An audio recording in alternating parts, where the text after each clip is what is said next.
Tell Me I'm Not Invisible, a story of social anxiety, attachment, and complex PTSD by Bruce Whealton. Preface. There are moments in life that quietly divide everything into before and after. You don't see them coming. You don't mark them as history when they arrive. They slip into your life like shadows, unnoticed at first. And when you finally look back, everything has changed. This is a story about how love found me, how it changed me, and how the eventual loss of that love shattered everything I'd come to believe about who I was and how life works. But more than that, it's a story for anyone who has ever felt fundamentally different, invisible in a crowd, uncertain of their worth, carrying wounds that others can't see. As both someone who lived this experience and later became a therapist specializing in trauma, I've learned that our stories of struggle can become bridges to healing, not just for ourselves, but for others walking similar paths. This memoir weaves together personal narrative with insights I've gained through my professional work, particularly as a peer support specialist who uses his own pain to help others find their way through theirs. This is not just a story about love and loss.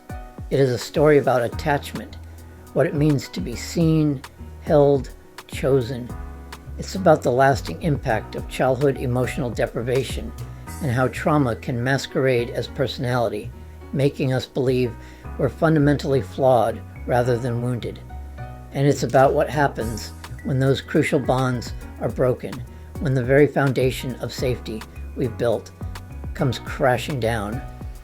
If you've ever struggled with social anxiety that felt like selective mutism, if you've wondered whether you might be on the autism spectrum only to discover your differences stem from trauma, if you've lived with a deep shame of believing you're unlovable, this story is for you.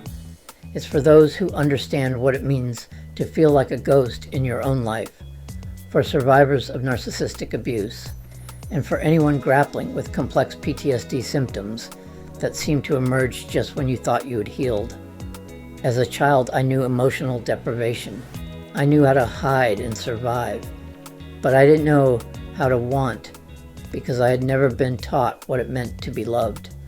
The transformation that followed wasn't just personal recovery. It became the foundation for my life's work, helping others who carry similar wounds. Then I met Kelta, and then Lynn. Through these women, I tasted the kind of connection I once believed was reserved for other people. I built a life. I became a therapist.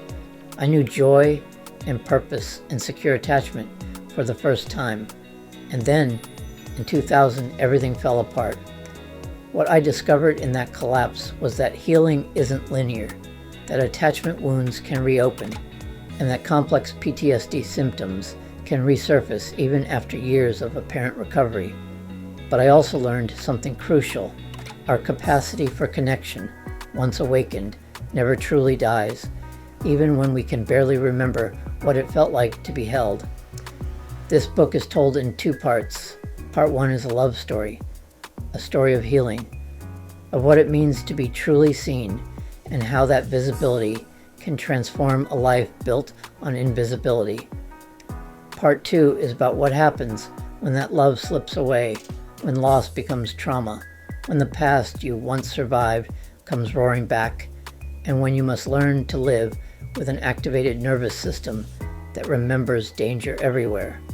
This is not a tale of tidy recovery. It is a story of endurance, dissociation, searching, and longing, of trying to find one's way through the fog of complex PTSD while holding onto the professional identity of someone who's supposed to help others heal, and of wondering whether hope, once lost, can ever be trusted again. But it's also a testament to the human capacity for resilience, the power of peer support, and the radical idea that we don't have to love ourselves first to be worthy of love. Sometimes it's through being loved that we learn we are lovable. Whether you're a fellow traveler on the path of trauma recovery, someone who loves someone struggling, with these invisible wounds, or a professional seeking to understand the lived experience behind the diagnoses. This story is offered as both witness and guide. We all deserve to be loved. We all deserve to know we are lovable. And sometimes sharing our deepest wounds becomes the very thing that helps others find their way home to themselves.